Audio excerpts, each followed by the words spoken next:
last minute webinar here. We just had some time on the calendar. Like, let's answer questions. Let's have some fun. That's what we're doing tonight. So this is going to be a really, really fun time. Let's go to the chat box here, and you guys can mention where you're coming from. I want to know what type of diabetes you're living with and where you're coming from. And I'm also going to start a poll so we can vote also about what type of diabetes you're living with, and we can see who is here tonight. So check out the poll, and in the chat box, let us know where you're coming from. Cyrus will be popping in here in a moment here, and we're going to have some fun. So let's see here.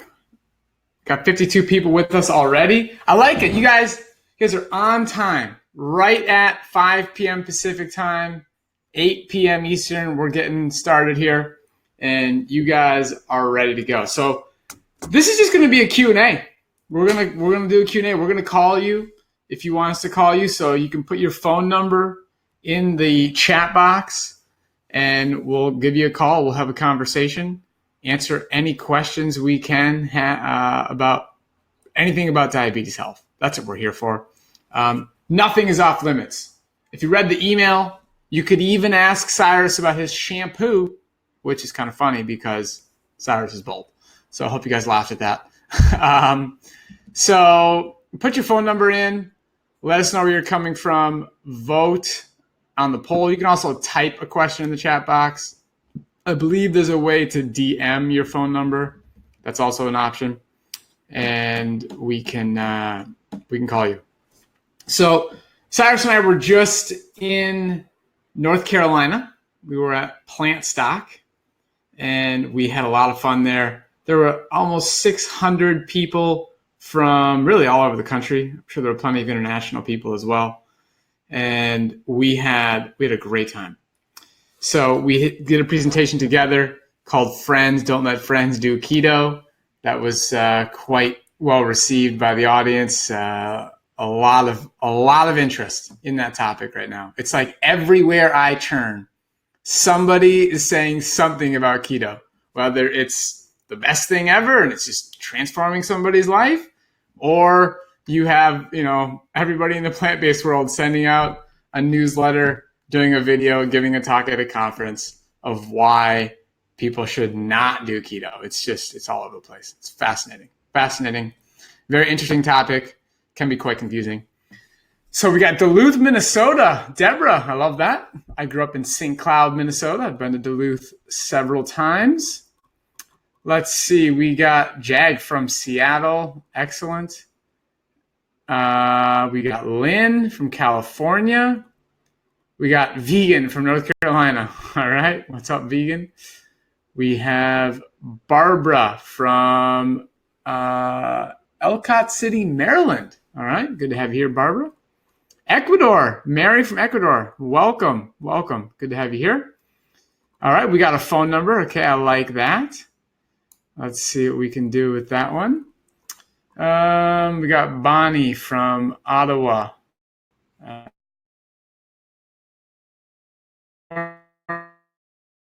Hi, we are both here. Husband and wife from California. Fantastic. Excellent. Let's see what I got on the poll so far.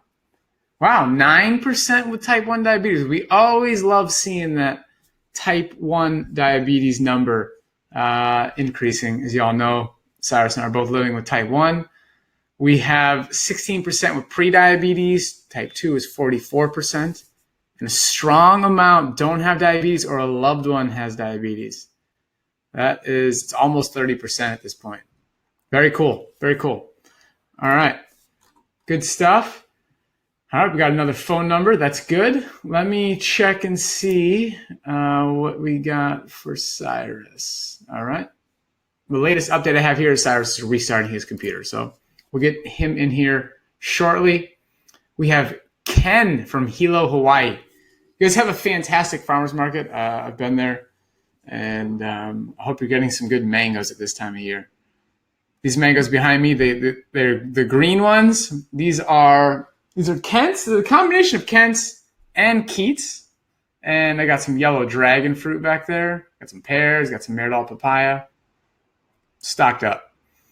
All right, we have Christina here. Ron, type 1.5. All right, glad to have you with us. We have Robin. Let's see who else is here. Michelle from Central Point, Oregon. Welcome, welcome, welcome. Cyrus, how you doing, man? Finally got it to work. Sorry about that, guys. My computer was glitching for some silly reason. No worries, no worries. People are coming in. We got almost 170 people here. Awesome. We got a strong contingent of type 1s tonight, almost up to 10%. Wow. We have a strong amount of people who don't have diabetes or a loved one has diabetes. That is at 30%. Okay. Pre-diabetes type 2 closing in on about 60.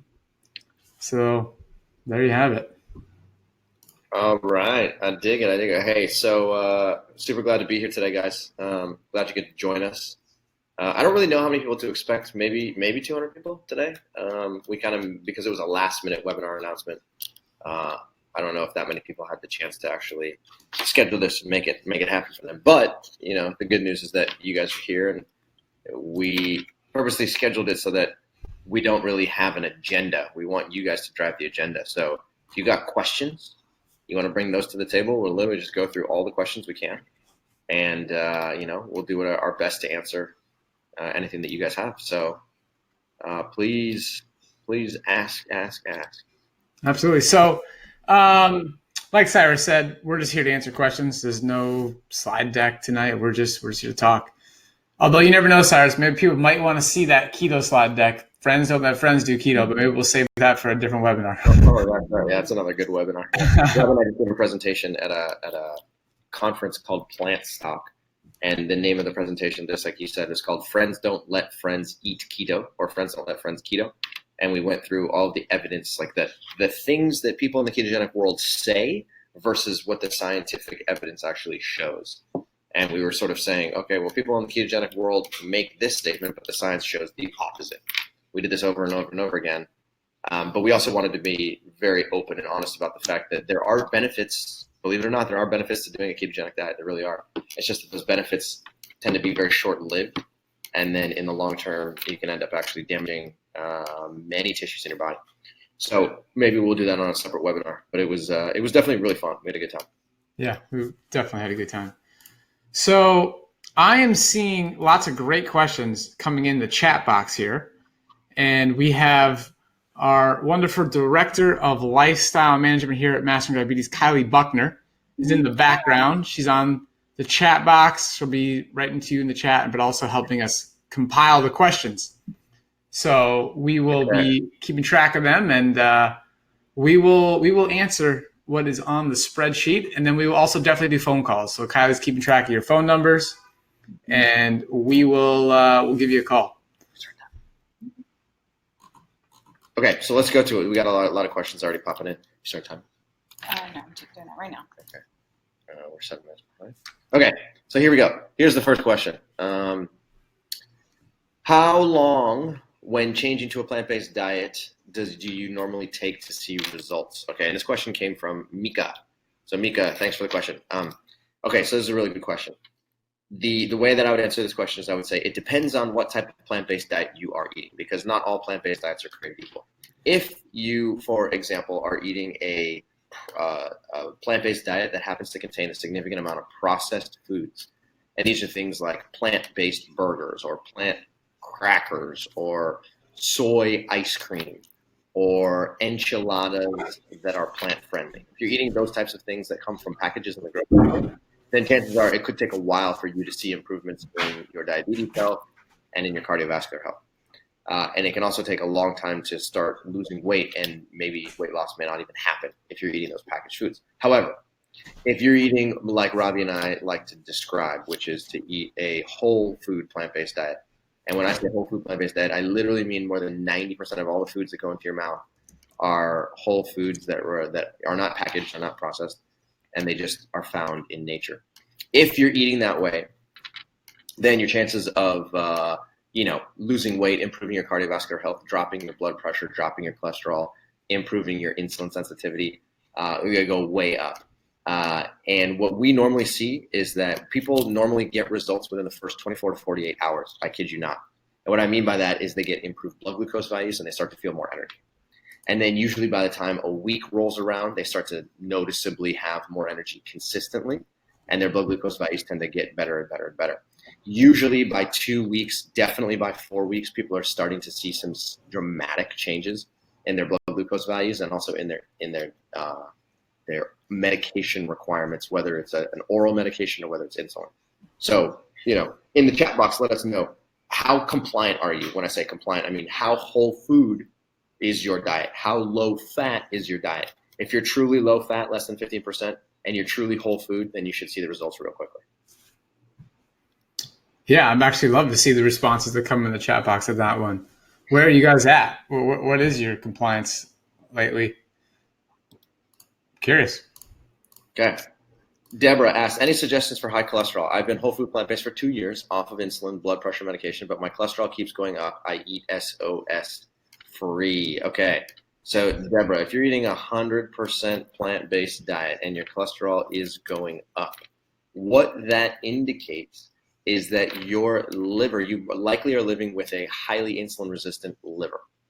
Okay. And now the reason I say that is because a highly insulin-resistant liver, even if you're not eating cholesterol, will still manufacture cholesterol in large quantities.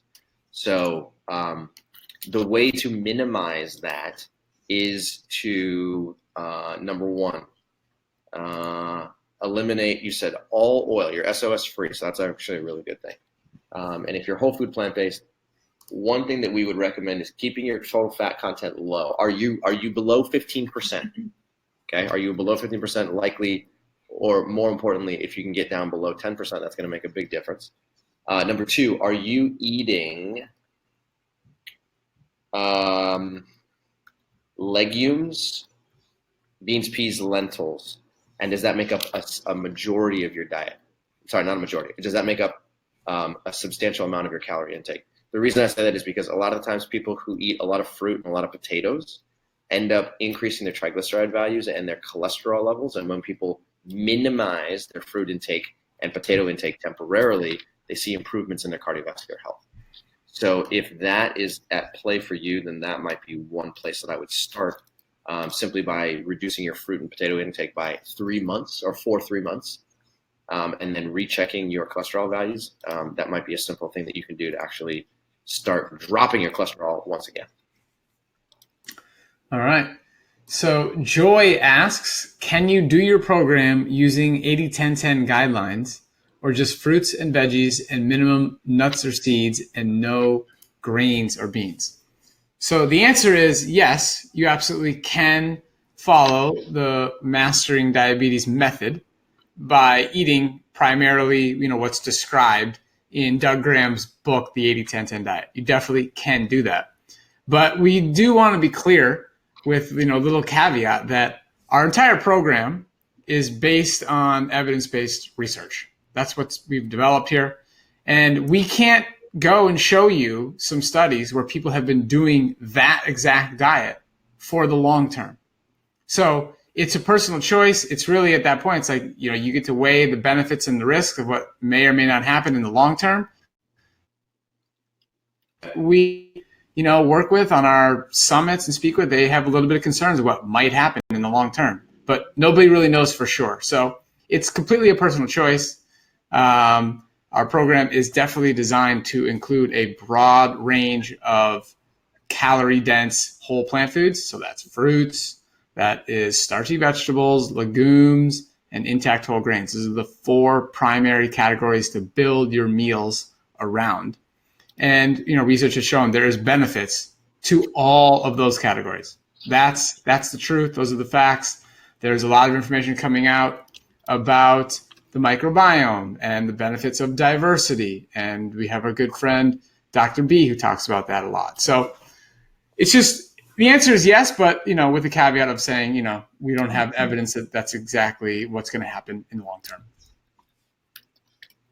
Okay. Trevor asked another really good question. He says, I'm having lots of difficulty going from a ketogenic diet to a whole food plant-based diet, controlling my blood glucose as a person with type 1 diabetes. How do you take insulin on this kind of diet? Okay, Trevor, this is a phenomenal question because we get this question a lot of the time. Okay, let's back up here real quick. If you're eating a ketogenic diet, even if it's a plant-based ketogenic diet, regardless of whether it's plant or animal, your level of insulin resistance grows over the course of time. So let's say you've been eating a ketogenic diet for 3 months or 6 months or a year, okay? Likely your level of insulin resistance is relatively high to begin with, your baseline level of insulin resistance. Now, when you transition to the Mastering Diabetes method, what we recommend doing is dropping your fat intake and simultaneously increasing your carbohydrate intake. The risk that somebody who's been eating a ketogenic diet runs is that if you're already insulin resistant to begin with, if you start to eat a lot of carbohydrates, even if they come from whole foods, then it floods your bloodstream with glucose, and it's very difficult to control your blood glucose value. So my guess is that that's what you're experiencing right now. Anytime you eat a banana, anytime you have some fruit or a potato or some quinoa or something like that, then your blood glucose likely goes way up, and it becomes challenging to try and control that. Here's my recommendation to you. Rather than trying to make large changes to your carbohydrate intake right off the bat, what I would do is I would make more gradual changes, and you will likely see that your insulin sensitivity starts to come up gradually over the course of time. So what I mean by that is, rather than trying to eat large fruit bowls, or rather than trying to eat sort of like higher glycemic carbohydrates, I would instead increase my intake of legumes, so beans and lentils and peas, and non-starchy vegetables. So let's just say, for the sake of argument, that for the next week, you started to eat more beans, more lentils, more non-starchy vegetables, and more peas, and that became the sort of base of your diet. Then your blood glucose values will become a lot more controllable, and as a result of that, your insulin needs will also reduce. Then, as you gain insulin sensitivity over the course of 3 days, 7 days, 10 days, judge it, and if you see your blood glucose values are starting to come down, increase by adding 1 fruit, and then maybe the next day add 2 fruits, and so on and so forth. And that way you can kind of like ramp up your fruit intake over the course of a week to 2 weeks, and that will prevent your blood glucose from going sky high every time you do eat a fruit, and you'll be sort of gaining insulin sensitivity and adding fruit to match that increase in insulin sensitivity. So I hope that makes sense. I remember at the very beginning of this process, my blood glucose was much more controllable, but there were times where I had to dose up on large amounts of insulin because I already had a significant amount of baseline insulin resistance to begin with. So I feel you. I totally understand where you're coming from, but trust me, doing a more gradual approach is going to make a big, big, big difference. All right, next up we have Nora. Type 2, I have been doing the Engine 2 7-day rescue diet strictly, and my blood sugars are still high, using 15 units AM and PM of Lantus and Novolog as needed. Novolog. Wondering how to get my blood sugars lower. Okay, Nora, I think we're going to need a little bit more information. I guess, how long have you been doing the Engine 2 7-day rescue? That's question number 1. Question number 2 is, have you had a C-peptide test or a fasting insulin test to measure and see what's going on with your insulin production? So put those questions up. We got answers. So 2 weeks. All right. 2 weeks into 7-day review. What do you got about the C-peptide? Do you have a result or a fasting insulin? Getting that done this coming Monday. Great. So I think a lot of what Cyrus just said for the previous question can apply to you as well. Really just focusing on some of the less carbohydrate heavy, energy dense stuff in the beginning. It's not really the solution for the long term, but in the beginning, the transition, there's certain foods you can focus on. And anytime you do eat, something like a mango or grapes or something like that, you would really want to make sure that you are including greens or non-starchy vegetables, or maybe even beans or something, if it makes sense, in conjunction. And that is going to help in your process of reversing insulin resistance, which is the cause of type 2 diabetes in the first place. So stay in touch with us. Let us know what happens with your insulin, with your C-peptide and fasting insulin. Fascinating. Okay, next question. Cyrus, what damage do high protein diets do? Oh, great question, Patricia. High protein diets do a lot of damage. Okay, so first and foremost, you've probably been told that protein helps stabilize your blood glucose. Protein does not stabilize your blood glucose. Protein does the exact opposite. Protein actually elevates your blood glucose. There's actually some really interesting research that shows that you can take a person with type 1 diabetes and you can feed them a low protein meal, and then you can monitor their blood glucose over the course of the next 5 hours. You sort of can see how their blood glucose rises after a meal, and then it comes right back down, and it's that sort of like nice predictable curve. You can then take the same person the next day, you can feed them the same meal, except you can increase the protein content. So you're basically just increasing protein and you're decreasing carbohydrate. Okay, when you do that, all of a sudden now their blood glucose rises a little bit, comes back down, and then in the like 3 to 5 hour window after the meal, their blood glucose starts to go back up again. And so it's called this late postprandial glucose excursion, which is just a fancy scientific way of saying your blood glucose goes up after 3 to 5 hours after the meal. So if you have ever experienced that yourself, then you may know what I'm talking about. And even if you're not living with type 1 diabetes, you just have type 2 diabetes, what you're doing is you're forcing your pancreas to have to work a little bit harder 3 to 5 hours after the meal in order to keep that protein from elevating your blood glucose too high. That's number one. Number two, high protein diets can also tend to make your kidney work in overdrive for a long period of time. And the reason for that is because your kidney performs a whole collection of metabolic reactions. And one of them requires actually taking protein from your blood and actually getting rid of it and putting it directly into the toilet. So your kidney has to do this thing called the urea cycle, and it's effectively manufacturing urea, which is what gives your urine that yellow color. In order to manufacture urea, it's taking protein out of your blood, it's reorganizing it, it's breaking it apart, it's making this stuff called urea, and then it's making water, and then it puts it in the toilet.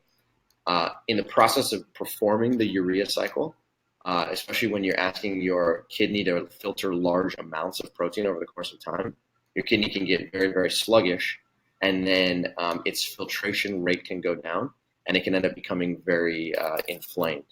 And so there's many research studies that actually show that people who eat high protein diets actually have more inflamed kidneys over the course of their life, and that leads to worse, like shorter kidney health. And the last thing that I will say is that people who eat high protein diets have also been shown to just live less days on this planet. There's this thing called all-cause mortality, which effectively is a metric for the length of an individual's life or their risk for premature death. And what some studies have shown, these are very large-scale studies that are done in hundreds of thousands of people over the course of 10 to 15 years, is they show that people who eat higher protein diets, especially if the protein comes from animal products, but not if the protein comes from plant products, that when they eat these high-protein animal-based diets, that they live a shorter period of time. So they're what's called the risk for all-cause mortality goes up, which means that they're on this planet for a shorter period of time. Again, if you're eating a slightly higher plant-based protein intake, that problem doesn't occur. So, protein can be problematic, but it's especially problematic when it comes from the animal world. Perfect. You answered the question that came in the chat box. Somebody was like, what happens if you eat a lot of beans? Isn't that a high-protein diet? But you answered that. Boom. Just answered that question. Some people call me telepathic. It happens. That was a joke. Nobody laughed. Okay, how does your diet recommendation address the law of small numbers that Dr. Bernstein talks about? In other words, wouldn't high carbs imply high insulin dose and thus higher chance of hypoglycemia? Okay, so I assume this question is coming from a person living with type 1 diabetes. That's my assumption here. And this is where what we're doing here and what we're seeing and what happens in client after client after client is simply mind-blowing. It's absolutely mind-blowing in the sense that people start doubling, like quadrupling, like just eating dramatically more total carbohydrate and still seeing their total insulin dosages go down. We've seen this many, many times on people even following a ketogenic Bernstein style diet. We've seen that. And particularly the ratio adjusts. So one of the guidelines, if I'm remembering correctly, in Dr. Bernstein's book is to not take more than 7 units of fast-acting insulin per meal. And I can promise you that if you follow this approach, you maximize your insulin sensitivity, you will get all the energy you need, all the carbohydrate energy you need, and not need to inject more than 7 units per meal.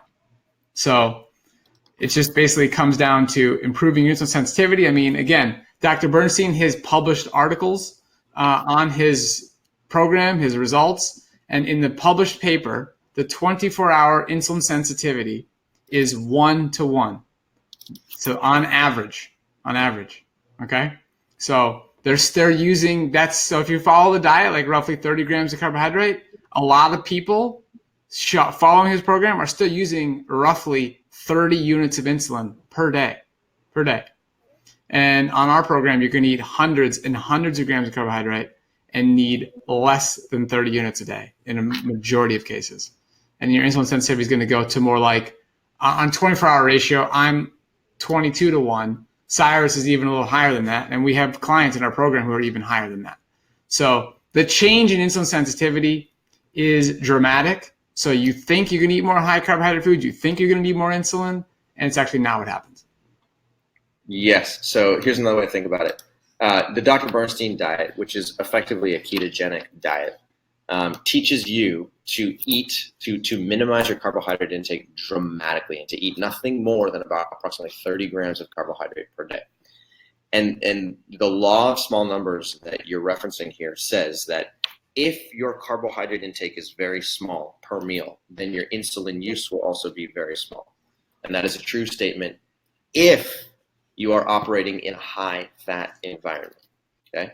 So the Bernstein approach is a high-fat environment. The ketogenic diet is a high-fat environment. So in that environment, when fat is the predominant macronutrient, then you have to eat small amounts of carbohydrate in order to use small amounts of insulin, because the high-fat environment is effectively blocking insulin from doing its job. So what we advocate is to not operate in a high-fat environment, because when you do, you have to keep your carbohydrate intake small. What we suggest instead is to take your total fat intake and make it much smaller. So now you're operating in a very low-fat environment. And as a result of operating in a low-fat environment, now your carbohydrate intake can go up.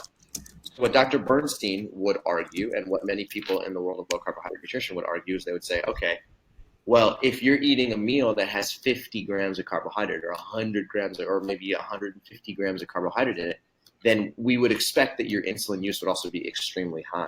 But just like Robby was saying, just because your carbohydrate intake goes up does not mean that your insulin use goes up dramatically, okay? So if you go from eating a meal that has 10 grams of carbohydrate to a meal that has 100 grams of carbohydrate, which is a 10-fold increase, you would predict that your insulin use would also be 10-fold higher. But in reality, your insulin use is not 10-fold higher. It is absolutely not 10-fold higher, because the Mastering Diabetes method allows you to gain tremendous amounts of insulin sensitivity. So we still, to be perfectly honest, we still play the law of small numbers. We really do. But our law of small numbers says you can get away with eating large amounts of carbohydrates still using a small amount of insulin. That's our law of small numbers that I literally just made up right now. Yeah. Cyrus, I think this would be a good chance for us to decision tree inside our course here, that people can really understand how to document these numbers and how it applies to even people who aren't living with insulin-dependent diabetes. Yes. Okay. That's a great idea. So why don't we go to the next question? I'll come back and I'm going to pop open the decision tree so I can show you guys. Okay, perfect. Yeah. So guys, some of you might know this if you're checking our email list, but we've just recently launched a new DIY course. So for those of you who, really want to do this, you want to get started, you just need instructions, you just need clear guidance. You don't need coaching right now. You don't need a community. You just want clear guidance. You're going to be told exactly what to do, step by step. We created that. So we sent out an email asking people, why a lot of people didn't join our coaching program in the past. And they said, it came down to finances. I want to join. I want to be a part of this, and it's just I can't afford that right now. So we understand that, and we then went to the drawing board. Like, hey, what can we do? How can we get this information to people who really want it? And we came up with this DIY program. And so it's an online course that is very clear, step by step, exactly what to do. And the decision tree is a huge part of that program. And it's the fourth tenet of the Mastering Diabetes method. And it truly will help you do it yourself. Like, if you follow the instructions, you fill out the decision trees, you're going to see it with your own eyes, like undebatable. Like this whole, what Cyrus just said, the law of small numbers in the Mastering Diabetes method, like you're going to see these insulin requirements change. You're going to see your ratios change, and how to know what to do at the next meal becomes very clear with this thing that we've created here, the DIY course and the decision tree. Okay, so let me show you guys exactly how this decision tree works, because it's actually pretty cool. Let me share my screen. Yeah, and Linda's asking, I hope this would be a low cost. So you're exactly right. The DIY course is a low cost, affordable program. So it's right now because we just announced it, we just created it, we just put it together. The cost of the course, it's $99 right now. That's a 33% saving off the full price. So basically you're saving $50. Or you can also make 3 payments of $39, which again is 33% savings off the full price of over $150 on the payment plan. So we've made it as affordable as we can. So Robby, can you see my screen right now? I sure can. I see the curriculum for the do-it-yourself program. Perfect. Okay, so let me kind of walk you guys through this whole process here. When you get into the do-it-yourself program, what you'll see here on the left-hand side is it says the do-it-yourself program. So that's how you know you're in the right place. And you can walk through the course here, where there's a whole collection of modules. There's module 1 that gives you access to 4 different videos. Then there's module 2, which gives you access to 9 other videos. Then there's module 3, module 4, module 5, module 6. So we're basically, think about this as it's like a step-by-step set of instructions that says first do this, then do this, then do this, then do this. Okay. So when you get access to this course, you'll have access to all of module 1 for about a week. And then after a week passes, you will then unlock the ability to go into module 2. And then after another week, you will then unlock the ability to go into module 3, and so on and so forth. So every 7 days, a new module will open. Now, in module 2, you see this thing here. It says the decision tree for non-insulin diabetes and the decision tree for insulin-dependent diabetes. So if I click into this lesson right here, okay, I have type 1 diabetes, I'm insulin dependent, so I want to understand how to use this decision tree, what's it going to do for me, and how can I make it work in order to actually control my blood glucose. So what you would do is you would just watch this video right here. So I'll click play, and then you get to see, Robby and I talking about the decision tree right here. I'll just hit pause on this because it's being silly, but this video would pop up. Then you can read about the decision tree right here and exactly what the benefit of using the decision tree is.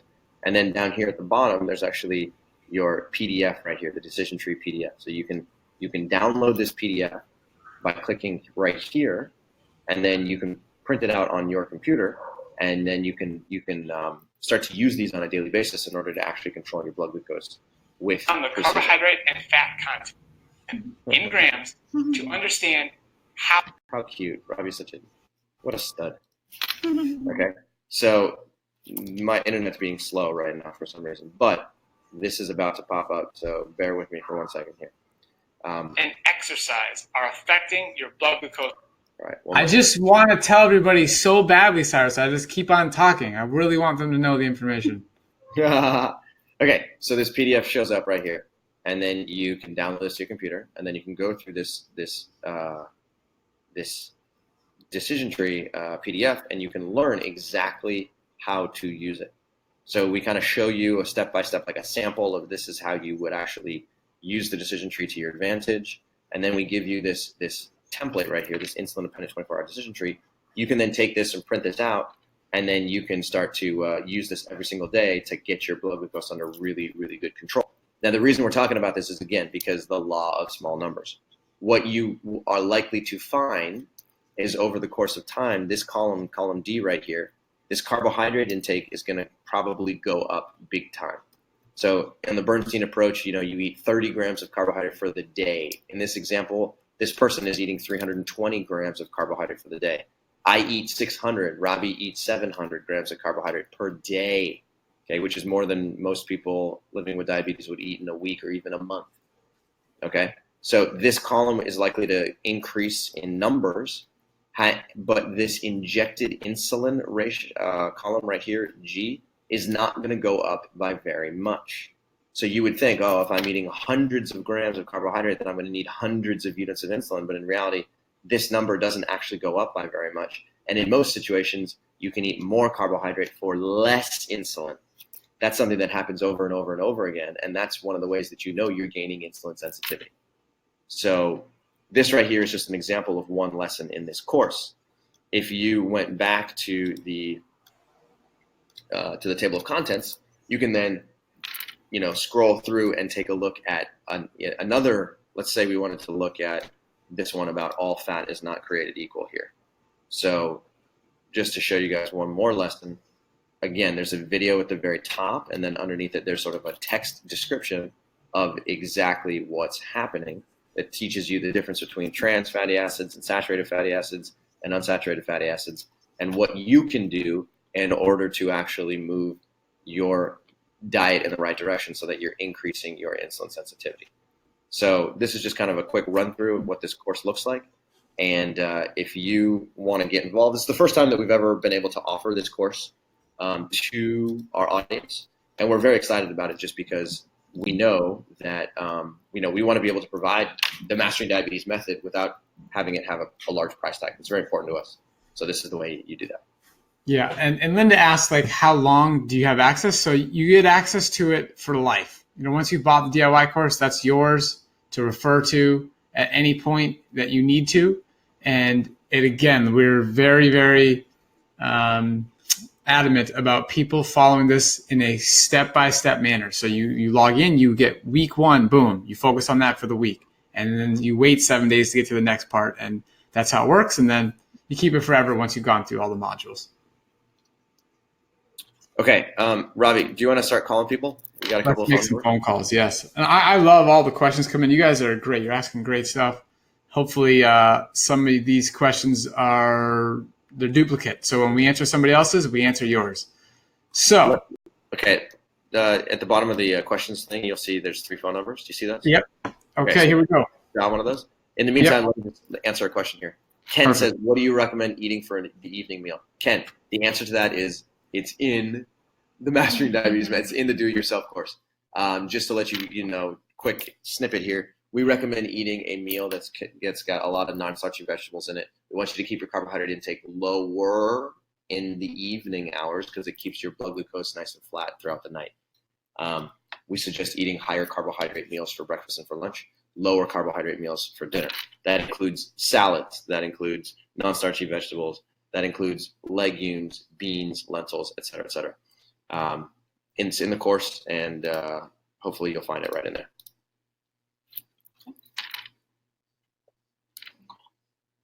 Okay, Robby, you calling someone? Okay, Cyrus, we have Linda on the line. Yeah. Cyrus, can you hear Linda? We got you, Linda. How you doing? Hi. Hi, can you hear me?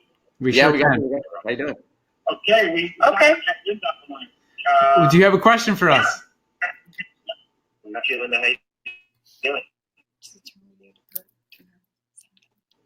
Go ahead and turn the volume down on your computer because there's going to be a little bit of a delay, and then we'll hear it here. Okay, I did. Perfect. All right, how can we help today? Well, I have done the program. I was in it for about 6 months, and I did it real well, I believe. I kept my fat to 10 to 20%. 10 to 15%, as you said. Good. And then I did leave the program because my blood sugar and all was not doing good. The lipids were high. My cholesterol was scary. And so I said, well, I guess I need to try something else. But I have been whole food plant-based 7 years. I was with SOS before with Chef AJ. So I kind of know what to eat. It just seems like Cyrus might have already answered my question when he mentioned the lady with high cholesterol, because that's what mine is. Mine showed 200, and I really thought it would go down. So it's very discouraging when it doesn't, because you're doing everything right? So, with the fatty, what do you call it? You call it the fatty liver, fatty insulin-resistant liver. And you said to take the minimum, lower my reduce the potato and fruit cholesterol. Total or just at night? Are you currently, do you have any weight to lose right now? Are you overweight? No, I don't. And even as the weight came off, I would think it would go down, but it never did go down. Okay, so so I've lost a lot of weight. Okay, so you've reached your ideal weight now. Is that correct? Yeah, I'm 116.53. Okay. And have you had a C-peptide test or fasting insulin test? Yes, and when I was in the program, I did send that in, and Kylie did remark that it sounded like that it was in the frame, the time frame of what it should be. So. Mm-hmm. Do you remember what the results are? No, and I've moved, and I can't find the folder right now, but it's probably in, if y'all keep the master of all the comments, you might can search for it and find it there. I did post it, but that's been a year and a half ago probably. Got it. But it was in range. It was not too low, and it was, it was good. I was shocked when I saw it, and she showed me how to read it, Okay, good. And what was your last A1C? My last A1C was 7, and it was 7 before I started the program, and it was 7 throughout it. It just stayed a steady 7. So it never did increase, so I was very glad about that. I can't imagine why it would, other than, there's something internal going on that I'm unaware of, and, just a regular, blood work would not show, And I am a cardiovascular, I have heart disease. Okay. I don't know if that, like you said, that might play a part in it too. But I know of other people that all of that has changed when they were in all of these, Esselstyn and, Furman, all these that you hear of, great reviews, and then people say, well, why aren't you? I'm like, I'm asking for help. Don't ask about why about me. I don't know, and I'm pretty active. I walk about 90 minutes a day, and I do little gardening things and things that are, just to get my muscles strong. And I do a little bit of exercise. So, but I know we could all be, I feel like I could be more energetic, but with my age, I think I'm doing pretty good, and my weight is good, and I feel really good. It's just depressing to have the numbers stink, Okay, so Linda, let me interject here. Here's what I would recommend. I would recommend getting your C-peptide retested, and the reason I say that is because you're cutting out, Cyrus. Can you put me next to the speaker, Robby? Okay. Can you hear me? Yeah, I can. I can hear you much better. Okay, so what I would recommend is go get your C-peptide value retested. The reason I say that is because your C-peptide value can change, and it can change pretty dramatically depending on your lifestyle and depending on whether you have an autoimmune version of diabetes. So let's just say, for the sake of argument, that the last time you got your C-peptide value tested, it was a 3.0, which is generally speaking a moderately high C-peptide value. If you went and got your C-peptide tested now, there's no guarantee. I think mine was a 1.9. It was a what? She said 1.9. Definitely not good with remembering, and that was a while back. Sorry.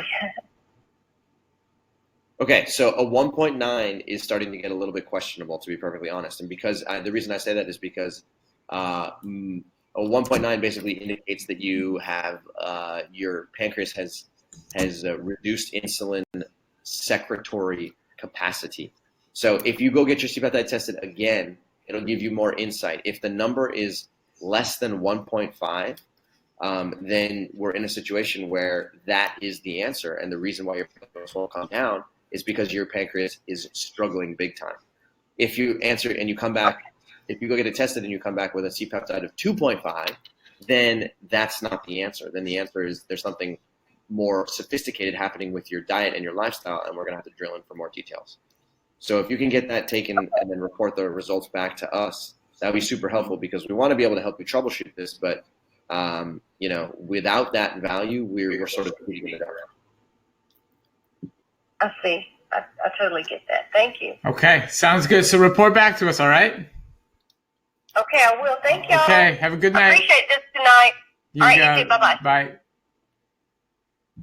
Okay, so while you dial up the next phone number, I'm going to answer another question, which is, can you explain type 1.5 diabetes? Okay, here's type 1.5 diabetes in a nutshell. Type 1.5 diabetes is a slow progressing adult onset version of type 1 diabetes. So what that means is that, number one, it is autoimmune. You have an autoimmune reaction that is destroying the beta cells in your pancreas. That's number one. Number two, people with type 1.5 diabetes are generally over the age of 30 years old. Number three, people who are diagnosed with type 1.5 diabetes generally only express one antibody to their beta cells. So people who have type 1 diabetes and generally express multiple antibodies, and as a result of that, they go from not needing insulin to needing insulin extremely quickly. People with type 1.5 diabetes, because they have a weaker, slower progressing autoimmune version of diabetes, end up needing insulin gradually over the course of sometimes 3 to 5 to 10 years. So just think about it as adult onset, slow progressing version of type 1 diabetes, and that should hopefully clear things up in your mind. Go for it, Perfect. Robby. Okay, we got Jag on the phone. Can you hear us? Gotcha. I can. All right. What do you got for your question? Hi, Robby. Thank you for taking the call or calling me. And thank you for taking the question. The question is, so if I were to ask, like, what would you say are some key insights that you guys have had in diabetes and diet? I guess one of the ones is, the relationship between fat and insulin sensitivity. Are there others? I know you mentioned whole foods and plant-based food. Is there something specific there that you kind of have honed into? Like, is there a key takeaway there in terms of why is that better for diabetes? Thanks. Yeah, so I think he's asking, what other things than just fat affect insulin sensitivity and diabetes. 100%. Okay, so let me answer this question here. Jack, can you hear me? You want to put the phone closer, Robby? I can. Thank you. Okay. So Jack, this is a great question. So yes, the fact that increasing your fat intake squashes your insulin sensitivity, that's huge insight number one. Let's be very honest and very clear. When we refer to the total amount of fat that you're eating, we're mainly referring to saturated fat. Okay, so eating a diet that is high in saturated fat is the most problematic. Eating a diet that is higher in unsaturated fat is much, much less problematic. So that's actually a huge insight unto itself. Number three, when it comes to protein, eating diets that are high in animal-based protein can cause extensive damage to your kidney, and it can also elevate your blood glucose values and make it very challenging to control your blood glucose. When your protein comes mainly from animal-based sources, that problem doesn't happen. So we're talking about the type of fat and the amount of fat. We're talking about the type of protein and the amount of protein. And then when it comes to carbohydrate, we're also talking about the type of carbohydrate and the amount of carbohydrate. Okay? The type of carbohydrate that we recommend eating is unprocessed whole carbohydrate. It comes from natural sources. That version of carbohydrate behaves completely differently than the refined version of carbohydrate that you get from packaged and processed products in the grocery store. So people in the low carbohydrate world love to point a finger at carbohydrates. They say carbohydrates are bad for you. Carbohydrates are going to make you fat. You see this in the research all over the place. Low carb diets are better than low fat diets. But what these people don't do is they don't differentiate between what type of carbohydrate they're talking about. Okay? Nobody's going to disagree that refined carbohydrates are actually very problematic. I'm not going to disagree Dr. Bernstein's not going to disagree with that. People in the paleo world are not going to disagree with that. We are advocating that you eat more whole carbohydrates, and evidence shows, research shows, that when you eat more whole carbohydrates, that your insulin needs do not increase. In fact, they actually sometimes decrease. And as a result of that, you can gain tremendous amounts of insulin sensitivity and completely reverse prediabetes and type 2 diabetes altogether. Cyrus and Robby, thank you so much. You're welcome. Thanks for calling, Jake. Have a good one. And look forward to the course. Thank you so much. Okay, you got it. Bye. Awesome. Thanks, buddy. All right. I know Kylie is answering questions and giving people direct links, but somebody asked, where do you get a C-peptide test?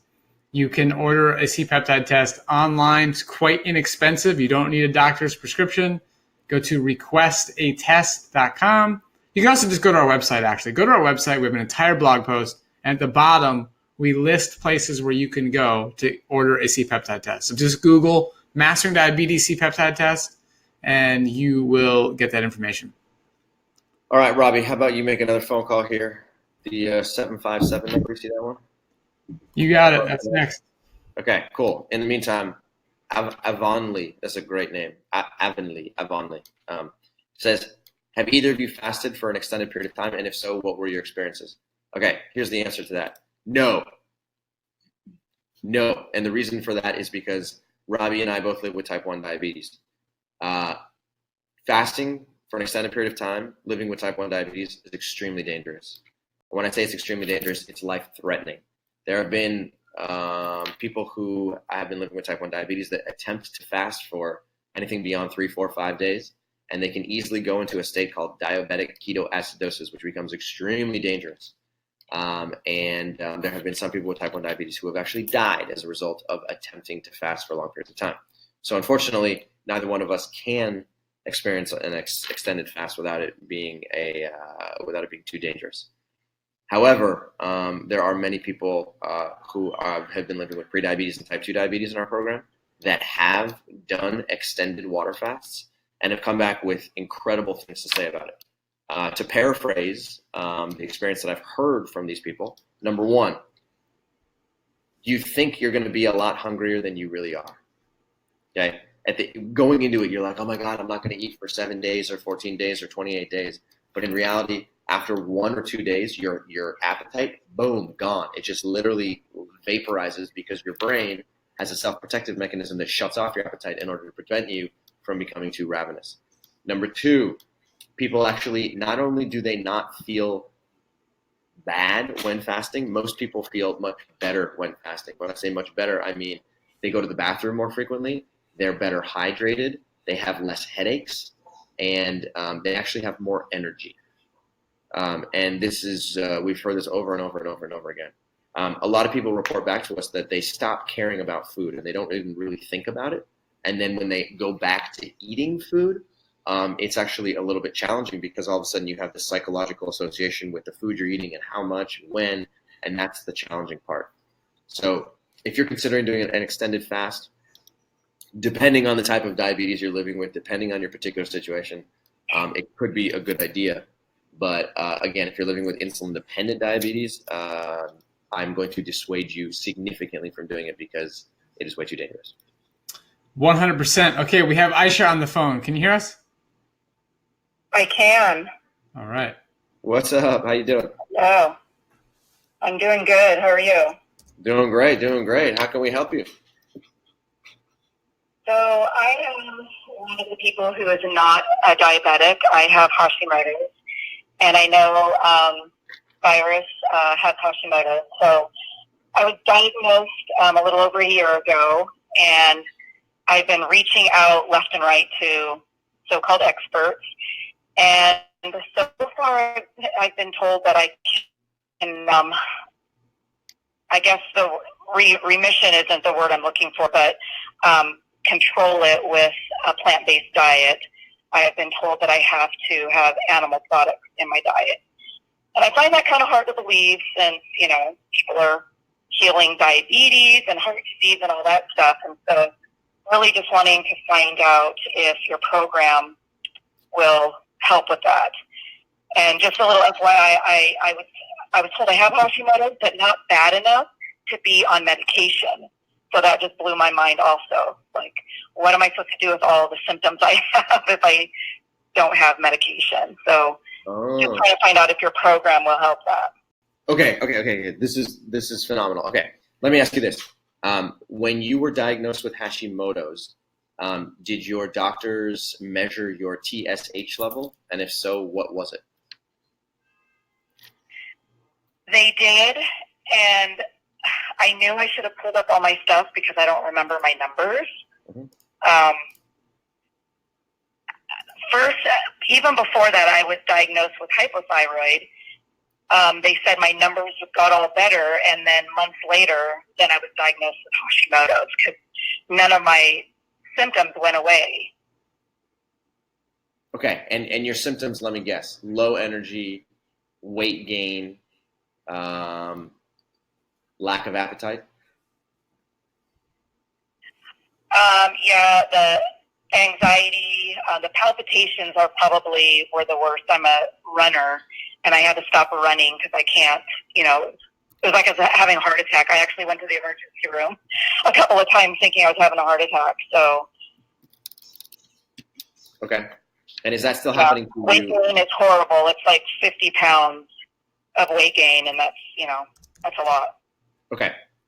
Okay, so in order to talk Hashimoto's hypothyroidism effectively and constructively, you have to know your numbers. And I'm not trying to lecture you by any stretch of the imagination, but do your best to go get your numbers. When I say get your numbers, I want to know what your TSH level is primarily, but then also in addition to that, your T4 value is actually quite helpful. Now, just to give you kind of a quick rundown of what these numbers mean. Your TSH is basically released by your pituitary gland. So it's a little tiny pea-sized portion of your brain that sends out this thing called TSH, thyroid stimulating hormone. And that TSH goes to your thyroid gland and it says, hey, thyroid gland, make thyroid hormone. And it goes, knock, knock, make some thyroid hormone. And then what's supposed to happen is your thyroid gland is supposed to say, oh, thanks, TSH. I will now make some T4. And then it creates T4 and it puts the T4 into your blood. So TSH starts here, TSH ends here, T4 starts in your thyroid gland, and then it ends in tissues all around your body. Now, in this situation of Hashimoto's hypothyroidism, what ends up happening is that you end up developing antibodies to your thyroid gland. So for some reason, you contracted a virus, maybe you had a whole bunch of processed food at some point. Nobody really knows the answer. It could be you developed a gluten intolerance and there's cross-reactivity with your thyroid gland. But the idea here is that your thyroid gland it starts to become less active. So the pea-sized portion of your brain that secretes TSH now has to shout louder. So it has to manufacture more TSH, and that extra TSH is then going down to your thyroid gland to say, hey, make more T4. So all of a sudden, the volume of TSH starts to go up and up and up and up and up, okay? Meaning that there's more TSH inside of your blood. So what doctors do is you go to the hospital, you go to the doctor's office, and they say, oh, let's measure your TSH level to try and figure out how loud is your pituitary gland shouting at your thyroid gland. So under normal circumstances, your TSH level should be between 1 and 2. That's the number you're looking for, okay? Now, in an individual with Hashimoto's hypothyroidism, that number could be 3, it could be 5, it could be 37, it could be 60, okay? So what I want to know from you is how high is your TSH level? Because if you came back to me and you said, oh, my TSH level is a 2.5 and I'm not taking any medication, I would say, okay, great. That's actually a pretty manageable number. With a TSH level of 2.5, if you adopt a low-fat, plant-based, unprocessed, 100% unprocessed diet, you stand a very good chance of moving that TSH needle back down towards 1 or 2, okay? But if you came back to me and you said, hey, Cyrus, my TSH level is a 15, I would say, okay, you can certainly adopt a whole food plant-based diet and you can probably see some improvement in your thyroid health, but I don't want to mislead you into thinking that just your diet by itself is going to solve this problem, because it's probably not. So if you've gained, it surprises me that your doctor would allow you to gain 50 pounds without any medication. If I were your doctor, I would have stopped that process very quickly after maybe 5 pounds of weight loss, and I would have said, all right, we got to put you on a little bit of thyroid hormone, because if we don't, you're going to continue to gain weight over the course of time. Okay, so right now you're in a situation where you're 50 pounds overweight and you want to control your blood glucose. I'm sorry, you want to improve your overall health and feel less heart palpitations and feel more like a normal human being. From what I'm hearing from you, the answer is likely going to be a combination of two things. Number one, getting thyroid hormone into your blood. It is absolutely critical to get thyroid hormone into your blood. Number two, to also adopt a low-fat plant-based whole food diet, because adopting a low-fat plant-based whole food diet is going to improve the overall functionality of your existing thyroid gland, and it's going to prevent your thyroid gland from getting any worse. And the last thing that I will say is that people who advocate that you have to eat meat in order to heal your thyroid gland, I say prove it to me. I've seen this over and over again on the internet, and people are constantly saying, oh, you got to eat a paleo diet, it has to be gluten-free. And I think there's a little bit of validity to it. But I will strongly argue against this notion that you have to eat animal foods in order to heal your thyroid gland, in order to improve the health of your thyroid gland. I haven't seen it before, and I'm calling, I want to see the evidence before I can even, what's the word I'm looking for? Before I'm willing to even listen to that point of view. That's all. Okay. I wish I would have had that number. Yeah. So go get that number, report that number back to us. I want to know. But to answer your question, can you guys help me? Can a low-fat plant-based whole food diet help me? The answer is yes. The answer is it can always help, because I don't know how processed your diet is right now. I don't know how high fat it is. I don't know how animal heavy it is. But point being is that when you transition to a low-fat plant-based whole food diet and your diet becomes cleaner and cleaner and cleaner and less processed, what you're doing is you're giving your thyroid gland the best possible chance of improving its function. My thyroid hormone level, the amount that I had to take, was creeping up and up and up and up and up and up and up and up and up. I adopted a low-fat plant-based whole food diet, and all of a sudden my thyroid hormone level plateaued and then started to go down and down and down and down and down. I have not reversed thyroid disease by any stretch of the imagination. I don't even know if I can.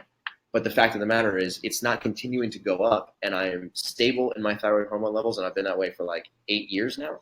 And that's something that most people with Hashimoto's can't say, because their diet and their lifestyle forces them to have to need more medication over the course of time.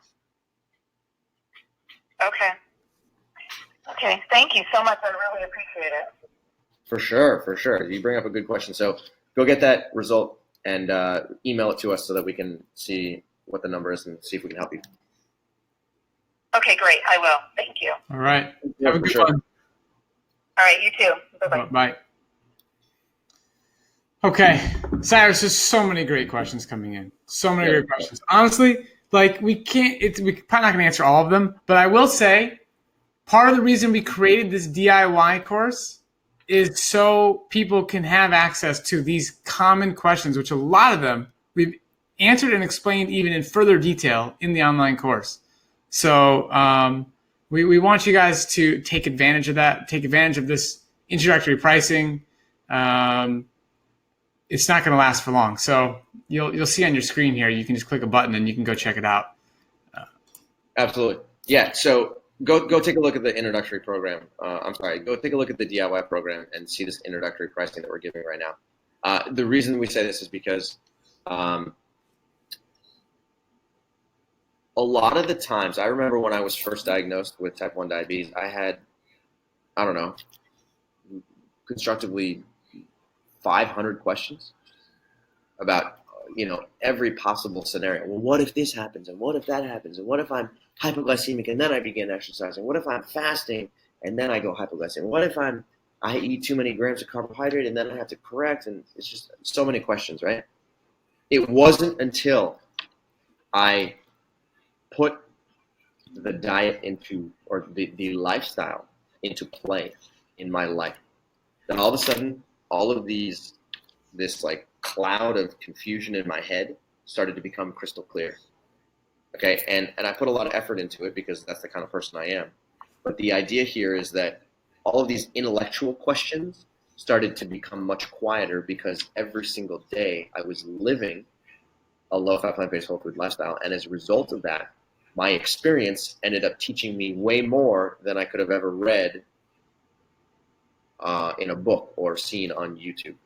So if you're in a position where you're saying, you know what, I'm a little frustrated with my health, I want to solve any number of problems, I really want to get my blood glucose under control, I want to feel more energy, I want to lose weight, okay?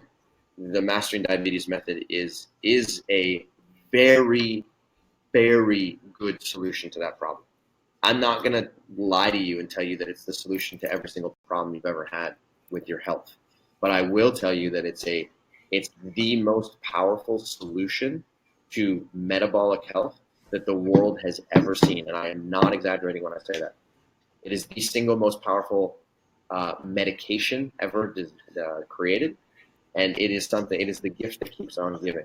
So if you have a bunch of questions and you're maybe nervous and you're sort of apprehensive about getting involved, my recommendation to you is just do it. Just put all that away, put all the fear away, put all the questions away, just do it.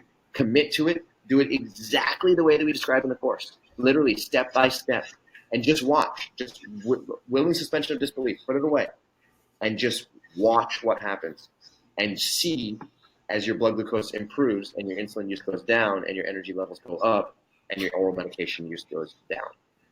100%. For whatever reason, just let us know. We'll give you a refund within the first 30 days if you do exactly what we say. It's that simple. There's literally no risk. Okay? Yes, like we have an action taker's guarantee, just like Cyrus said, and somebody in the chat box is asking, do you have to like pay, is there like another fee for it each year or something? It's like, no. So our coaching program has a wait list. That is a, recurring system where people stay in the program to get support from our coaches and community on an ongoing basis. Yes, that has a wait list. You can't join that right now. The DIY program it's a single payment and you have access for life, lifetime access. It's $99 when you pay the single payment. If you want to make it in 3 payments, it's $39 right now. This is the cheapest it'll ever be. We have a 33% discount when launching this. So you're saving about $50 for getting in on the initial launch of the program. So I just want to read a testimonial that came in here, Cyrus. This woman, Nancy, says, I suffered the results of a low-carb, high-fat diet and salad every day. In time, my cholesterol went high, my energy dropped, had my gallbladder removed. Not sure if this was a result of my eating, but 2 years ago, I ended up in the hospital with blood sugar in the 700s and ketoacidosis, in ICU for 3 days, found my pancreas just stopped producing insulin, and I had a tumor in my pancreas. Found your program last year. She feels alive again at 78. Cholesterol is down. Inflammation is down. I have lost 50 pounds. I actually think I saved my life by ending up in the hospital and later finding your program. The hospital, 2 of them, said to keep eating the low-carb keto. So thankful I found you guys. God bless you all, and thank you for the work you do to help others. There's an example. It works. That's phenomenal. That's a great. I'm glad you read that. Congrats, Nancy. I mean, you did the work, so pat yourself on the back. 100%. I love to hear stories like that because it's like, you end up digging a deeper and deeper and deeper hole, feeling like, there's no way to get out of this, and all of a sudden, all you do is make a simple change. Simple, not complicated. It's not an easy change, but it's a straightforward change. And then all of a sudden, boom! Now your life unfolds in ways that you never even could predict. Absolutely. Kurt asked a question. He says, can you get answers to questions when you take the course? So Kurt, great question. The answer is no, not in this course. The do-it-yourself program is literally just an online course. But again, it's the step-by-step method that thousands of people have already put into use, and it's made a dramatic difference in their life. If you want to join a community, if you want to get interaction with our team of coaches on a daily basis, to do that, you got to join the next level up. And the next level up after that is called the Mastering Diabetes program. It's called the Signature Program. And that program is what Robby was saying. That's the waiting list. So you got to put yourself on the waiting list. And then within usually somewhere around 30 days, maybe it might take a little bit longer, depending on when somebody leaves the program, you then get an invitation to join, at which point you can join that program, and then you can get guidance plus the online course and make your life a lot simpler. So if that's what you're looking for, then I highly recommend going to the next level up. But if you just want the instruction manual that tells you exactly what to do and is likely to solve 80+% of all your problems, then the do-it-yourself course is the way to do it. We got a nice testimonial in the chat box here. She said, I love the fact that you guys created the DIY program. I couldn't afford the coaching program, but I could afford this. Signed up a few days ago, and I love it. Great to hear that. It's really great to hear. Cool. Yeah. Really glad to hear that. Okay, and then Terry says, how much is the mastering program? Okay, so the do-it-yourself course is normally $149 right now, on sale for $99. The Mastering Diabetes signature coaching program that I just described, that has access to coaches and has a community, that costs $399 for the year. Excuse me, I lied. That is a $399 program for 3 months. Okay, so it's a little bit more of a financial investment, but trust me when I say getting access to the community, getting access to our coaching staff is truly, truly, truly very valuable. So if you are interested in doing that, it's $399 for the first 3 months, and then it's actually $99 a month after that. Yep, absolutely.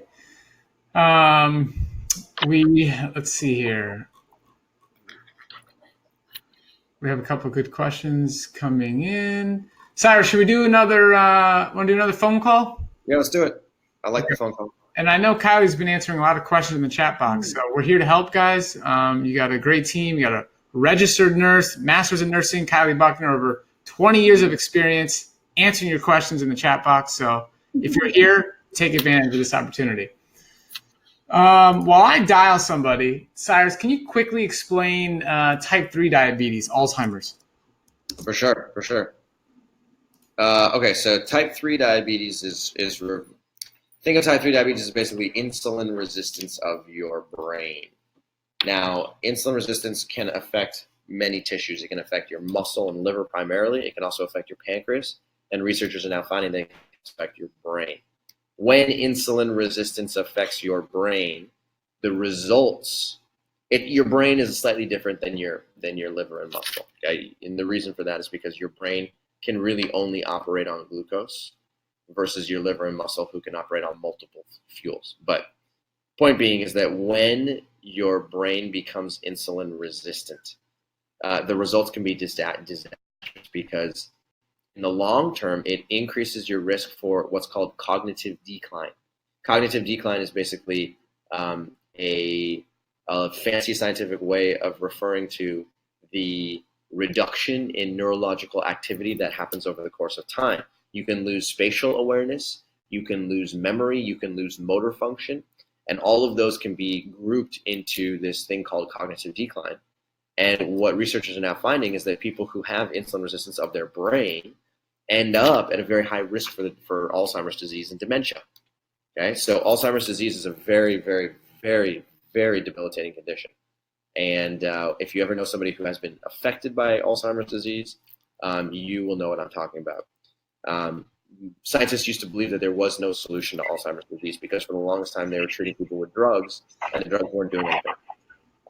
But it turns out that modern science has actually found that treating people with a diet that insulin sensitizes their muscle and liver also sensitizes their brain, and as a result of that, they can not only slow cognitive decline, but they can also regain neurological function.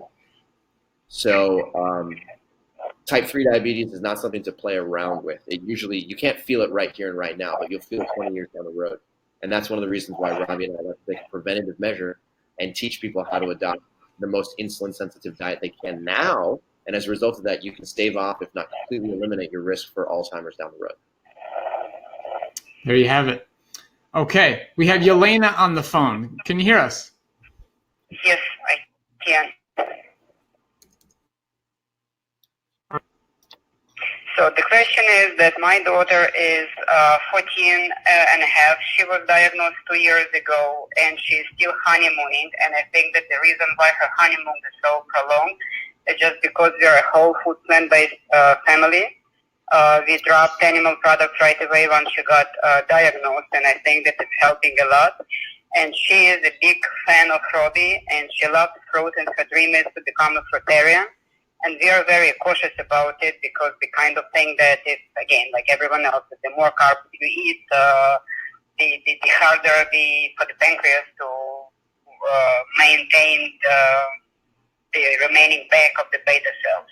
So our question is, from your experience, if she does go for the much higher number of carbs per meal, let's say, and we usually, when she eats a higher fruit meal, usually we give less insulin and she goes to the gym right away. And that's what helps her to kind of keep the blood level fine after eating, let's say, 80 carbs per meal by eating mangoes, pineapple, and I don't know, a peach. So the main question for us is, if we move towards that direction, will it kill the remaining of the beta cells faster, or these two things are not kind of, one doesn't lead to the other? Okay, so one thing I want to just answer real quick, and I'll let Cyrus chime in here as well, of course. But I personally don't follow a fruitarian diet. I eat tons of greens and tons of non-starchy vegetables, and those are super, super important for overall health in general, and especially for anybody living with type 1 diabetes who wants to have... No, Robby, I'm truly sorry to interrupt you. I didn't mean fruitarian. I know we follow you very closely. Okay, I know the greens there, but I mean that you eat a lot of, fruits. So the bottom line is, like, I mean, what is she eating right now? Like, if she doesn't have a lot of fruit at a meal, where's she getting her energy or like calories from? She's getting her calories from things like peppers, carrots, chia seeds, flax seeds, greens, but she remains, I cook them slightly, they're not raw. She eats them, but she hates them. Yeah. She doesn't like, I mean, at 14 years old, of course, you prefer a mango versus spinach. Yeah. So, I mean, in this case, I think you obviously want to make sure she's maintaining her weight, she's active, she's getting enough energy, she's happy.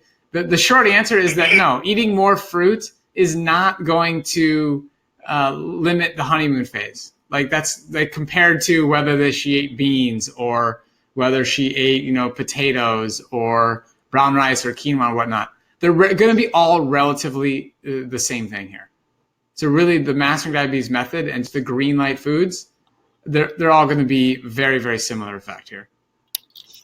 So you think that if she moves to eating like more fruits per meal, and they will cover for it between insulin and exercise, it should not decrease the function, and it will not finish the honeymoon faster than it goes by itself if we limit the carbs and she eats less of the tropical foods which are higher in carbs.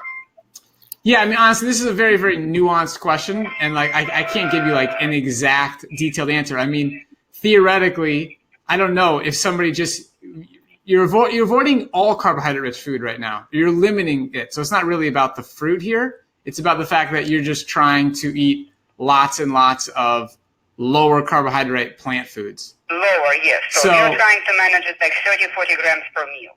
Yeah. So, I mean, again, I guess it comes down to like, is that sustainable for her? Is she going to be, growing at 14? That she still has growing to do? Like, I believe that, eating carbohydrate-rich foods are going to be actually important for that. Like, exactly how it impacts the honeymoon phase is just, nobody can really give you an exact answer on that. Yeah. You know what I mean? Like, when has her, I don't know what do you know what her C-peptide is? Yes. The last one, unfortunately, it was 0.7. And 3 months prior to that, it was 1.7. So it's kind of declined. We see by the numbers. We see by the numbers that she is declining. It's apparent. But we're just, we are so treasuring it that we don't know what she said.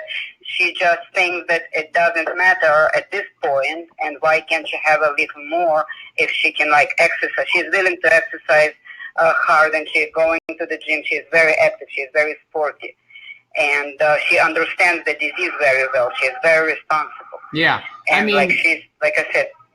Yeah, I mean, I've thought about this issue a lot, like personally, because it's something that people talk about a lot, especially in the low carb world. Oh, like preserving the honeymoon phase and whatnot. And I kind of get where they're coming from, because like, oh, maybe it's a little bit easier to manage type 1 diabetes when you're still producing a little bit of your own insulin, and it's kind of true. But at the end of the day, to a certain extent, it doesn't really matter that much. Like, we don't have a solution here. Unfortunately, as you can see, the insulin production is declining.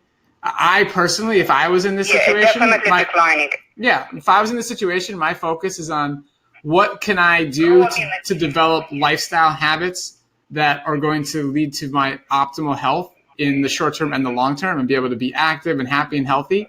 And excluding carbohydrate-rich foods, we do not believe is a good solution for that. Robby, but can you please kindly one more, if it's possible for you to give us an advice? We cannot exactly understand, because let's say now she usually is like between 2.5 and 3.5 per meal units of the insulin. Mm-hmm. When you get like a high carb fruit meal like mangoes, pineapple, and whatever, and it's 100, we don't know exactly how to calculate it, because we are afraid for her to go low. Okay. And so how do you, I mean, you're an expert in For it, sure. So what is the right way to start? That's exactly why we created the decision tree. So the Mastering Diabetes method, there's 4 components: low-fat, plant-based, whole food nutrition, intermittent fasting, daily movement, and decision trees. Those are the 4 components of the Mastering Diabetes method. And when she starts to fill those out and follow the instructions like Cyrus showed in the course earlier, then you get to become the master of what is going on through objective information. And the decision tree guides you in what to do at the next meal, what to do the next day. So based on what happened at lunch this day, and then you follow the decision tree, you fill in the information, then you have guidance on what to do the next day. Based on objective information, like that you are like making those decisions, she's making those decisions in an empowered way, not because somebody's telling her to do this or do that. We don't practice medicine. We don't change medications. We teach people living with all forms of diabetes, but especially insulin dependent, how to make really logical, objective decisions for insulin dosing. They learn that on their own. Thank you so much. But is it okay to ask you, for example, like you eat very similarly and you know yourself very well, you deal with it for years. Mm-hmm. Do you ever experience that you do the very same thing, like you eat the same meal and you give the same amount of insulin, and let's say you go higher than usually or you drop lower than you don't expect? Is it because like when you read forums, that's what people say about type 1, that most of the time it's unpredictable. Does it happen to you as well? Yeah, so people in the forums in the diabetes community are saying it's unpredictable because they're not following a low-fat, plant-based whole food diet, because they're not consistent with their diet, because it's not consistently low-fat. So of course, yes, nobody is perfect with type 1 diabetes. Not Cyrus isn't perfect. I'm not perfect. You can't be perfect with type 1. Sometimes you're going to dose, you're going to think it's going to go perfect, and it doesn't. And especially for a 14-year-old girl, like there's hormones involved, there's the menstrual cycle, like that's going to also make things a little more challenging. But again, consistent decision trees is going to help address those challenges. And it's okay to go a little higher, go a little low here and there. But what I will promise you is that when you're doing the Mastering Diabetes method, the misses are far less frequent and far less dramatic. You don't go to 300. You don't go to like 250. You don't have these brutal lows that just like take you out and like make you feel terrible for the rest of the day. You can really, really have true control of your blood glucose and make minor mistakes. But once you start, is it usually, I understand it's different for different people, it varies, but is it usually within like 2 to 4 weeks you definitely see the better results and you know how to deal with it better and you get the grip of it? Is it usually that time frame, that couple of weeks, definitely give you an understanding what's going on? Yeah, diligent, consistently following the diet, that is true. Depends on how quickly somebody transitions. You know, a lot of people listening on this webinar, we're recommending changing one meal at a time. But if somebody changes all their meals, then, you know, you can be consistent and figure it out in a shorter period of time. But So basically your advice is to do it slowly, not to that's ideal. Do it drastically. Yeah. And just think about the long term. So it's not about like mastering as quickly as possible. It's about doing it as safely and sustainable as possible. Got it, Robby, but you don't eat cooked food, right? You're trying to eat as much as possible of the raw food, even if it's like greens and grains and stuff like that. Yeah, I mean that's a personal choice I make, but that's for everybody to make on their own. And like I said, no, they're very similar, but they're like adults and we don't have diabetes, we can sustain. But for her, and being the age and like you said, hormonal plus type 1, it's not easy. She's trying very hard. Like very few 14-year kids do that, and she understands. But she's still like a young person. Yeah. Again, it's going to be a completely. I mean, we got to get going here because we have other people. But but it's a complete personal decision. And again, through our program we empower people with information and knowledge and resources, and so you can make the decisions that you want to make. Thank you so much for doing it for the community, and thank you so much for picking me and calling and trying to answer. Questions to the best of yours. Thank you so much, Robby. Stay well, guys, and thank you so much. All right. Have a good day. You too. Thank you. Bye. Bye. Thank you again. All right. Somebody's interested in the program but concerned about how to get enough calories on a whole food plant-based diet. Yes, it's a great question. How do you get enough calories on a whole food plant-based diet? Okay, it's actually not that hard. I got a couple of strategies for you. Number one, try and eat higher on the calorie density scale. So, okay, when you're eating plant-based foods, it's easy to think, oh, I'm just going to eat a bunch of vegetables. So I'm going to eat cauliflower and broccoli and cucumbers and tomatoes. Those foods are extremely healthy, but they're very low in total calories. So what I would do is if I was trying to gain weight, and I've been in this situation before, is I try and minimize my intake of vegetables, and I try and increase my intake of, number one, fruits, number two, legumes, number three, what's what I'm looking for? Whole grains, okay? Those foods tend to be higher on the calorie density index, which means that every time you take a bite of those foods, you end up just taking on more calories. So if you're trying to gain weight and also control your blood glucose, then move towards more fruits, move towards more legumes, move towards more whole grains. It's a simple change you can make. If that still isn't working for you, the next thing I would do is add a fourth meal. What that means is I would eat breakfast, I would eat lunch, I would eat dinner, but then in between lunch and dinner, I would add another meal, and that other meal would be some kind of a snack. It could be a smoothie if you drink it slowly. It could be another calorie-dense serving at like 3 o'clock p.m., but the idea is to try and find a way to get a little bit more calories into you without going calorie negative for the day. So try doing one of those two, or maybe both of those two tactics, and I think it can make a huge difference for you in a short period of time. Perfect. Okay. I know Kylie's answering a lot of these questions in there. Let's see, what else I got in the spreadsheet. Please address the dangerous combination of fatty liver and diabetes. People don't realize how dangerous these two conditions are. Please address how to treat them. How do you treat fatty liver disease, Cyrus? Yeah. Okay, so when it comes to fatty liver disease, yes, fatty liver disease is a pain in the butt.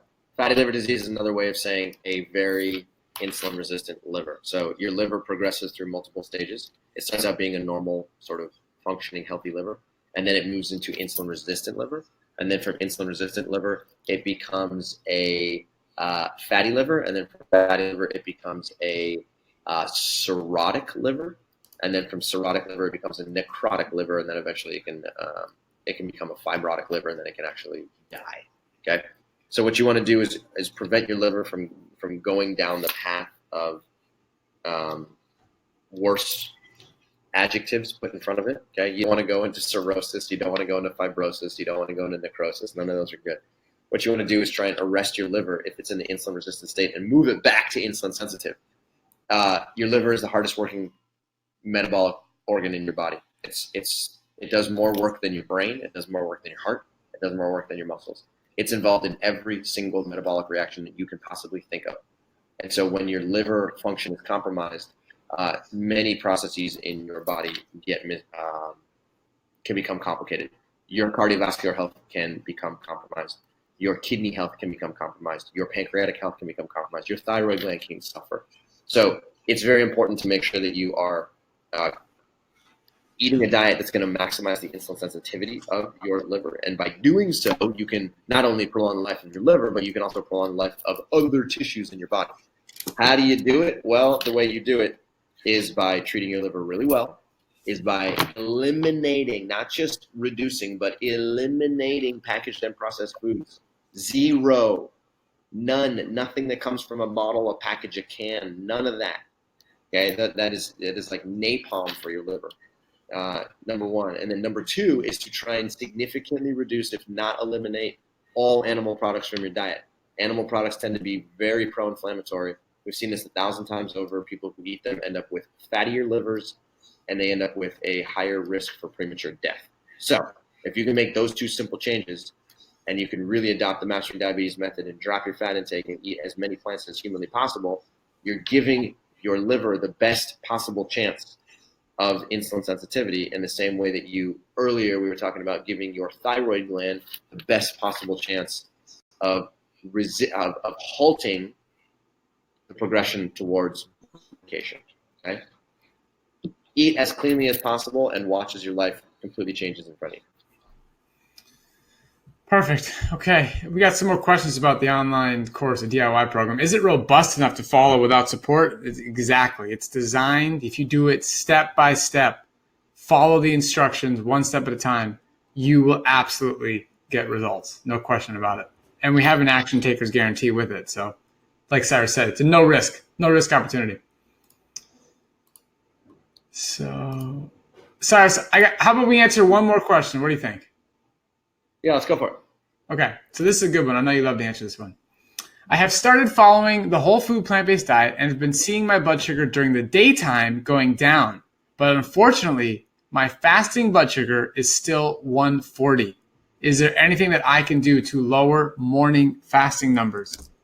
Okay, so blood glucose in the middle of the day has gone down, but fasting blood glucose is still hovering around 140. Yep. Okay, so the answer is go get your C-peptide tested. Okay, that's the first thing that you can do. If you have a low C-peptide value, then what that can mean is that your fasting blood glucose can start to increase without you really wanting it to. Number two, again, let's go back to liver insulin resistance. When your liver is insulin resistant, it struggles in the middle of the night. It's competing against your pancreas is competing against your liver. Your liver is dropping glucose into your blood, and your pancreas is saying, hey man, I can't keep up with this. I can't keep up with this. In order to calm your liver down and to quiet it down so that it's secreting less glucose into your blood in the middle of the night, what you do is you improve your insulin sensitivity in your liver. So if you adopt a low-fat plant-based whole food diet and you really clean up your diet and try and eliminate your animal food intake, your liver will secrete less glucose into your blood in the middle of the night. And as a result of doing that, when you wake up in the morning, your blood glucose is going to be lower. Okay? It's very, very common in people who have an insulin-resistant / fatty liver. So it's a simple thing that you can do, but it has profound impacts. The second thing that I will say is that even if your fasting blood glucose is a little bit high, but the rest of the day your blood glucose is in range, then it's not actually that big of a problem, because the elevation in your blood glucose only happens for a very short period of time. Okay, what you're trying to eliminate is your blood glucose going up to 140 and then staying at 140 or staying at 150, 160 for a long period of time. If it's literally just going up a little bit and then coming right back down, then you're protected. But ultimately what you want to do is get your fasting blood glucose below 100. And the way to do that, again, is to make your liver the happiest machine in your entire body. When you do that, your fasting glucose will drop immediately. Brilliant. Okay, I think we got pretty much all the questions. Well, there's one other one. When do you know when to stop taking medicine? So again, we teach you how to, work with your doctor, communicate with your doctor. You're gonna want to check with them. But one guideline is, and you're seeing your fasting blood glucose is less than 100 for 7 days in a row. That's a good sign that it's time to lower your medication and communicate with your doctor and see if they're on the same page with you. If not, it could be time to find a new doctor. A plant-based doctor would be beneficial.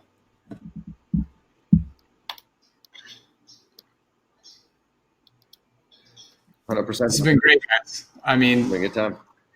Kylie's just been firing off all these answers. I mean, she's a machine. Thanks, Robby. Yeah, it's fantastic.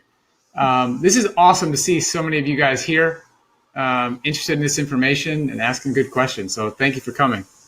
100%. So, so thanks for coming to the webinar tonight. I mean, I know you guys put in a lot of effort to be here. There's still 210 of you guys here, which is unbelievable. And I know it's late in the evening. You probably have better things to do, but listen to Robby and I talk. Here's the deal. As you guys continue to clean up your diet and eat the least refined packaged and processed diet with the small number of animal products in your diet, you will, without question, see improvements in your blood glucose. Even if you don't right off the bat, there are some simple tweaks that you can make to your diet to actually continue to improve your blood glucose and to drop your insulin and medication requirements. If you have any questions about any of this stuff that we didn't cover tonight, just write us an email at team@masteringdiabetes.org, and we will do our best to get back to you as quick as humanly possible. And again, if you're in a position where you feel like you want to actually put this into play in your life, try out the DIY program. Again, we have this thing called an Action Takers Guarantee, which basically means that there's a zero risk. So if you purchase the program and you do the method exactly the way we described, you fill out 14 continuous days of decision trees in a lot of detail, and you prove to us that your blood glucose is not improving, send all of those decision trees our way, and we will give you a refund. Okay, we don't want you to have any stress about whether you're putting your credit card down and all of a sudden Cyrus and Robby are stealing your money. That's not going to happen. Okay, if the reason we can give that guarantee is because we know how powerful this method is. And if you put this into play and you do it exactly the way that we described in the course, literally to the T, you're going to get incredible results and you're not going to want a refund. Okay? I don't want you to want a refund because that doesn't feel good for you and it doesn't feel good for us. I want you to purchase this and I want you to love it. I want you to really take this to heart and I want it to work. Okay? So if you are nervous about this purchase, don't worry about it. We got your back, right? You just commit to doing it. That's all I want you to focus on. You just commit to doing that and watch as your life unfolds in front of you. And if for whatever reason it doesn't, just let us know and we're here for you. All right? It's that simple. Uh-oh, Robby cut out. Oh, you know what? Actually, I turned my mic off because there's a guy weed whacking outside. Oh, okay. Now we're back. I'm back.